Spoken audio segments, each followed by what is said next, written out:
let's get started with some quick news. Lucky Tassi is moving to DT, defensive tackle. I made a short video on that last week, so check that out on the channel. But yeah, Lucky Tassi, the international pathway player from Australia who played rugby, he's moving from offensive player, which is what he was last year, to defensive player, which is what is going to be going forward.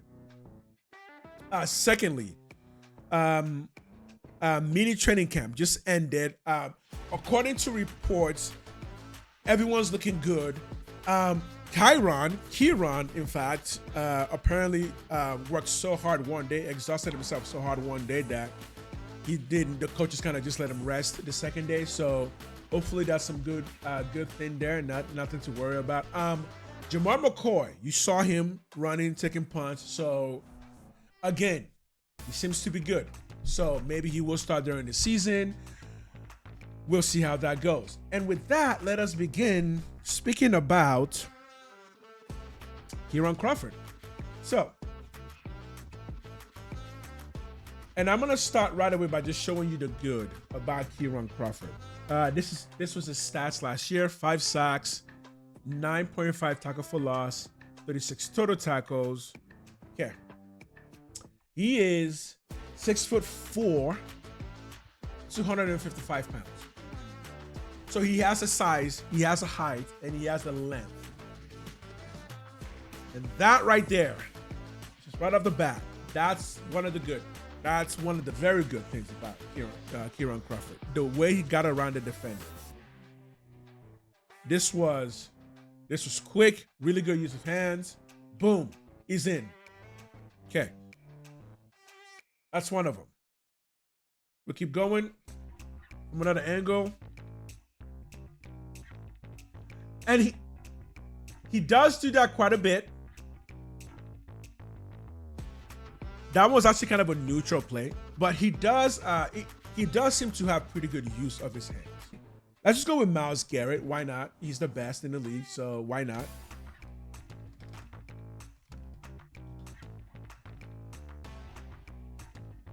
He's the best in the league, so let's just see what he does to separate himself.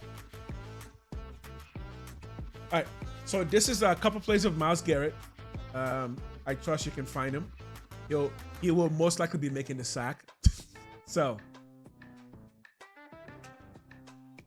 okay, you saw where you came from, right? Okay, so you saw where you came from. A very similar type of play to what Keyron just did. Okay, it looks very similar. There is one little difference that you're gonna start seeing, even in that play, but it does look very similar, right? It just got around the defender. Okay. That's another play. He made the sack. You're gonna start seeing it pretty quickly here. And I'm gonna show you other plays just to show it to you. Okay. Okay. That's 2 plays. I think it's enough. You'll see. And I'm gonna explain after I move to another player and kind of show you what they do. Who's another player? But don't worry, I know you're thinking Max. We'll get to Max. I'll get to Max. But for now, I want one more person. What's his name? The Green Bay from Dallas. Was it Dallas? From Dallas, Micah Parsons.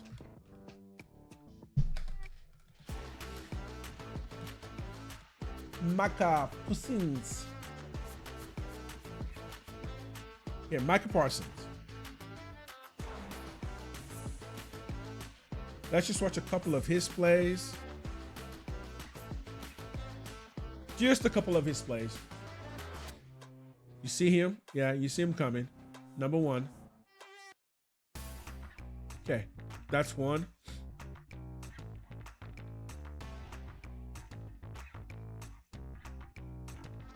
You're seeing it, right? Okay. I'll show one more.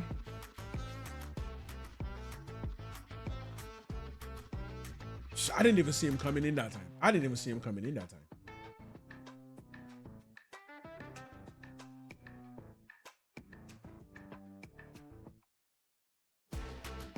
Micah Parsons also is. I don't think Micah Parsons is 6'4", right? He's not 6'4". Okay, I think that's enough. Okay, now let's go see Max Crosby.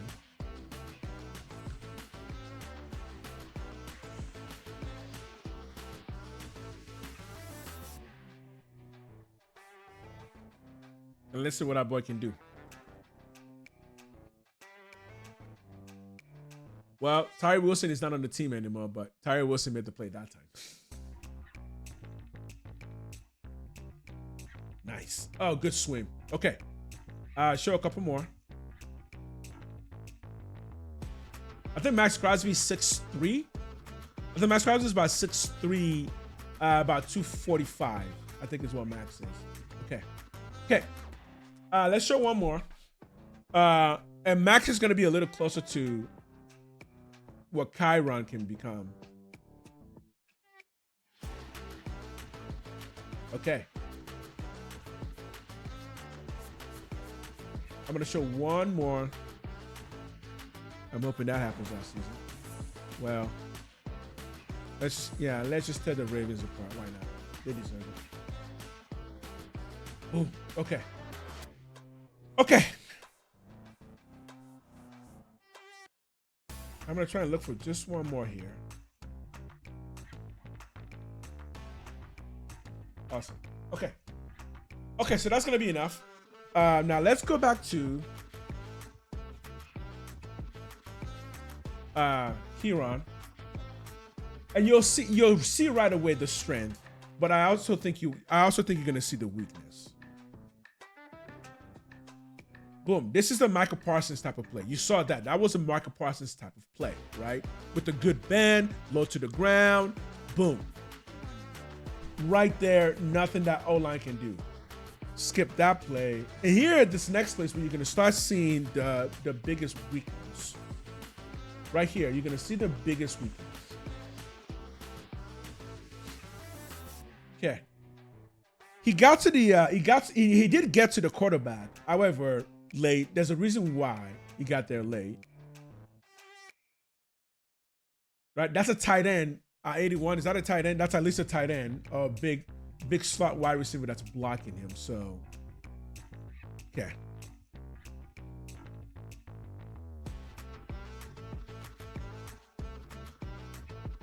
See that good shed there? That was good shed. Right? Everything still looks good. Right? Again, there's a reason he was drafted. Everything still looks good.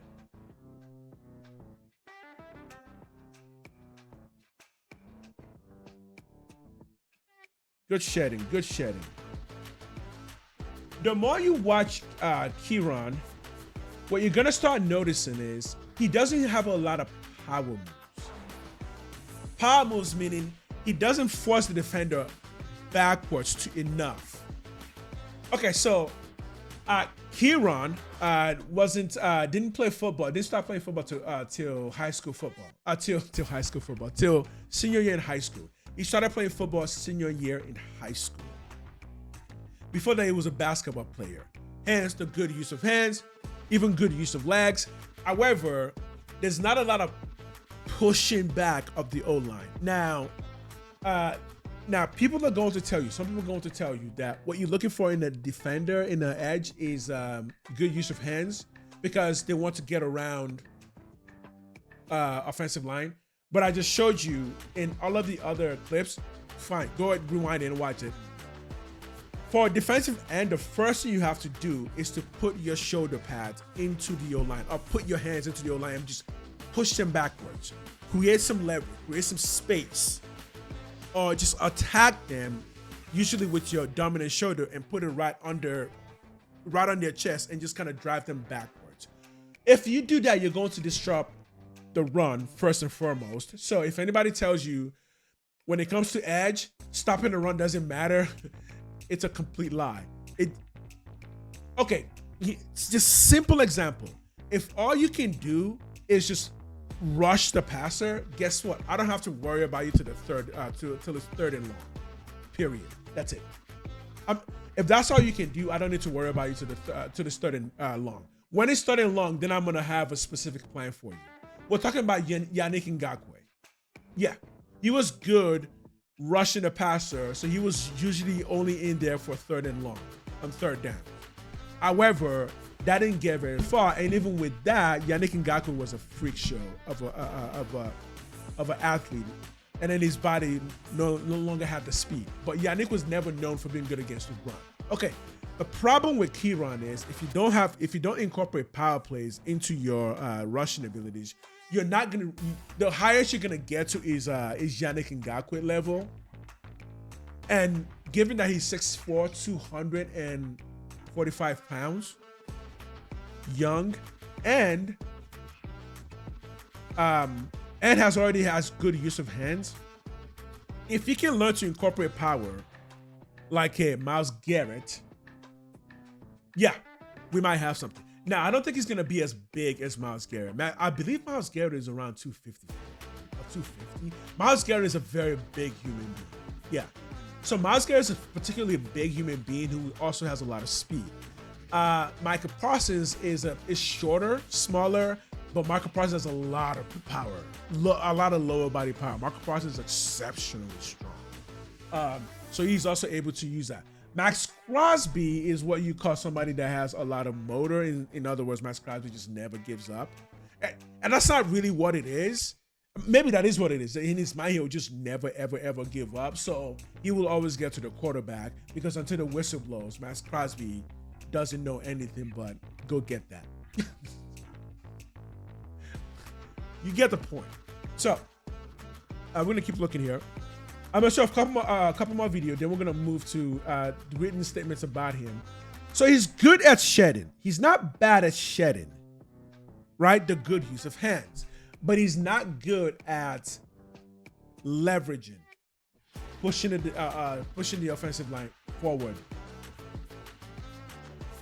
Okay, no, he was playing that. Okay, so that's the reason why he's also been playing edge and outside linebacker. Some people think he's gonna just be outside linebacker.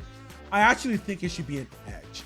I think if you can use him to use his power, he should be an edge. People who think it should be an outside linebacker are the people who don't realize that every single good defensive edge player uses power number one, first and foremost. I'm going to tell you right now, in the game of football, nothing beats taking the man in front of you and just shoving him backwards, both directions. That is number one. If you can just shove the guy in front of you backwards, guess what? You're going to open up a lane, or you're going to disrupt the lane. So power always comes first. So if Keyron is able to use power first and then move into the shedding, I think we might have something. I really do. Another play here. That's also just a speed play. Now, if you want to look up another play who was a really good speed rusher, I actually look up Dwight Freeney. A really, really good. Actually, one of the first. Yeah, I think he was one of the first true speed rushers. But even he had a lot of power. And Dwight Freeney had a bend like you wouldn't believe. So, power generally always is the number one clue of will you be a good edge. See here? Oh, that's just getting it around. Yeah, that's just the guard wasn't quick enough there. That was just bad play design. Okay, this one I love. See, this one I love. Oh, never mind. No, I don't. Over pursued. Okay, here. And you see it, right? There it is. There it is, it's coming. Look, he's right there, look at that. Boom, okay, so he put his hands there, but why did you not push him more? Okay, the reason he didn't push him more there is because he pushed him to get enough leverage, and now he's looking for the ball carrier. I actually think the better play here is push him more, or at least you got two hands, right? Use one hand to guard him and then use the other to look for where the play is. Create more leverage. So he got the first initial boom, but then that was it. You gotta stick with that. You gotta hold on to that, right? Boom. No, don't let it go. Now he let it go just to look for the defender. So it's possible he kind of just figured what the play would be given what the formation of the offense was showing. But in most other instances, yeah, you gotta take that guy just a little bit more backwards. Good play. Most likely bad design by the... Oh, okay. So this is good. Okay. Another one here where just a little more power. Okay, so he breaks off the line and he's already looking to be shifty, right? Well, what if he just uses his power? Look, this guy's smaller than you. What if he just uses his power to just push this dude backwards? Look at this. Just, man. Just push this dude right backwards. Even this dude is tiny. Don't even try slap him away. Just poof. Give him the right hand, metaphorically. You know what I mean? Like, just shove him with one hand. This is your guy. Shove this guy backwards. So he's gonna dance. And then now, of course, this guy. If this quarterback knew that this dude was breaking up, this is a completed pass, right? So now we're gonna do a little bit more dance. Again, why are we dancing? No dancing. Just shove him. Just push him backwards. And eventually we're gonna make the sack, but again, that wouldn't work in the NFL. Is the problem, right? Because in the NFL, everyone is as strong and as fast as possible on the other side. So if you have power, you're going to have to use that power. And at 245 pounds and 6'4", I do believe Keyron has a lot of power. That's my point with him. So now we're going to go to some written statements about Keyron, just to kind of find out what the NFL was thinking, what scouts were thinking. High school only played football senior year. Earned regional defensive MVP. Okay. 14 sacks honors. Okay. Played in all 12 games, 22 tackles. 2023, Arkansas State is 5.5 sacks. And 2025, the one that matters most, is 5 sacks. So twice he got 5 sacks. Okay. What happened here? Played in all 12 games as a reserve, 20 tackles, no, and 1 tackle for loss. Okay. 5-5. Okay. Strength. Twitchy takeoff, getting off the snap and into the upside rush. Change of direction, quickness to eat up two-way go in a rush game. Change of direction, quickness to eat up two-way go. Yeah, quickness. That's not what I'm talking about. I want more of the forward strength and not in so much of the quickness. Because again, the reason why is the side-to-side movement. I can scheme against that. The hardest to scheme against in the NFL is somebody who just deletes their man in front of them. That is the hardest thing to scheme against. If you just take the guy in front of you and you just absolutely remove him from the play, no coach can scheme for that. That's what you want in the defense end. That's what a Myles Garrett is, right? And that's why he has a sack record. How do you scheme for somebody who just takes the guy in front of him and just shoves him backwards and then swims around him, right? So in other words, even if you have finesse plays, good, we still need more options. Just think about any game, any fighting video game. Think about Street Fighter, right? You need more options than just a Hadouken, right? Okay, bending lower half, and this is the good part I'm talking about. Bending lower half allows him to sink and trim the edge of the... Okay, if you can add some power to that bendiness, ooh, okay, I'm telling you. Danger. Displayed improvement in the rush. Okay, good pop on the hands. Yep, can give an aggressive reroute to tight ends. Yep. Okay, here's the negative. Has trouble getting off of pass punches that latch into his frame. What does that tell you? Power. That is quintessential what the O-line wants to do to you. He's gonna get hands on you, latch onto you, and he won't let you go. Okay. If you want to be an elite edge rusher, power is going to be your very first thing you need to go to. Because you have to, at the very least, stop the O-line from just putting hands on you and keeping it there. Because he's going to be very much bigger than you are, at the very least. Okay. Needs to vary his rush tempo to reduce predictability. Okay. This is that whole shifting and dancing around stuff. Sometimes you got to go fast. Sometimes you got to go straight into the defender. Sometimes you got to fake him out. Again, once you start incorporating more power into you, it becomes easier to like scare somebody with how strong you are in the first play. And then for the next 2 play, remind him that, oh yeah, you can go side to side too. And then in the 4th play, go straight into his chest again. Football is a 3-hour-long process. It's an hour-long game that takes a 3-hour-long process. It is a mind game. And the more tools you have, the more mind games you can play. Right now, Keyron Crawford is not able to play a lot of mind games because he's quite predictable, because you kind of know what he's going to go for. He's going to try and just quickly swim around you, bend around you. So if you can get hands on him, you should be good. But again, he's 245 pounds. Trust me. Somebody just needs to teach him how to use his power, and you're going to be in big, big trouble. Okay. Still developing, of course. Inconsistent technique, of course. Will tackle tries from a distance instead of closing out the runner because he's long, so he tries to make a big lunge. Actually, I think Tyree Wilson had this issue as well. Below average awareness and recognition as a run defender. So, all of this tells me that Keyron Crawford is a fantastic pickup by the Las Vegas Raiders, but he won't be ready to make a big impact till next season. This season, he's going to get a couple starts, right?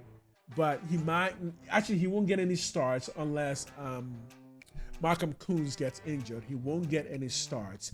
But at the very least, Keyron Crawford is going to get in maybe 10 to 12 games, get a play here and there. He needs to make good use of it, but he also cannot rely too much on his swimming ability or his dancing ability. He's got to figure out the power, because if you get drafted in the 4th, it means you're lacking something massive. Why was Kendrick Falk drafted before him? Because Kendrick Falk is just more seasoned as a NFL edge, and he knows how to use his body better. But you give Keyron Crawford 1 season to learn the power aspect of the game. By the 2nd season, more gym work. Your body gets bigger, better, more mature, healthier. Okay, that's why you get drafted in the 4th. So, ladies and gentlemen, that's going to conclude the look into Keyron Crawford. I don't really know which exact saying it is, but I think we'll let him decide. We'll let him tell us which one it is. But I think a really good pickup in the 4th by the Las Vegas Raiders. Was it the 4th or the 3rd? I think it was the 3rd. I think it was the 3rd. Really good pickup, and I think potential, but it could also just become a Yannick Ngakoue kind of situation and not another Max Crosby type of situation. But remember, Max was also picked up in the 4th. And again, what was the thing that they saw in Max that made him who he is now? Okay. I think a lot of those same things exist in Keyron Crawford. If you can learn to incorporate power, his big body, to dominate at the point of contact, I think we got a potential star, at least a potential regular starter. What happens after the 3rd year will be mostly up to him. So thank you for watching. As always, please like and subscribe to the channel. This channel cannot grow without your help. And for those of you who love gaming, I am about to take a quick break to get something to drink, and I will keep streaming, and I'm going back to playing Sorrows and trying to get more accomplished there. Thank you very much. Just one day.